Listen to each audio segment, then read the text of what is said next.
আজকের পড়া হবে নদীর নিম্নগতিতে ক্ষয়কার্যের ফলে গঠিত ভূমিরূপ। নিম্নগতিতে নদীর ক্ষয়কার্যের ফলে কিরূপ ভূমিরূপ সৃষ্টি করছে সেটাই আজকে বুঝবো। প্রধানত চারটা ভূমিরূপ হয়। একটা হচ্ছে প্লাবী হয়, খাড়ি হয় আর বদ্বীপ।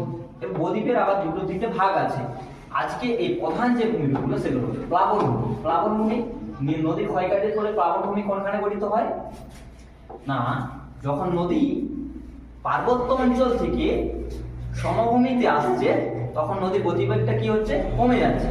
তাই নদীর মধ্যে থাকা নুড়ি, বালি, পলি, কাদা সেগুলো সমভূমিতে জমা হতে থাকে। দিয়ে হঠাৎ করে যখন প্লাবন আকার বা বন্যার আকার ধারণ করছে তখন সেখানে প্লাবনভূমি তৈরি হচ্ছে। এর বৈশিষ্ট্য কি কি না, প্লাবনভূমি সমতলে হয়, সমতল এলাকাতে হয়, কারণ ওইখানে নুড়ি, বালি, পলি, কাদা এগুলো জমতে থাকে। আর এটা নবীন পলি দ্বারা গঠিত বলে এটা উর্বর প্রকৃতির হয়, বুঝা গেল।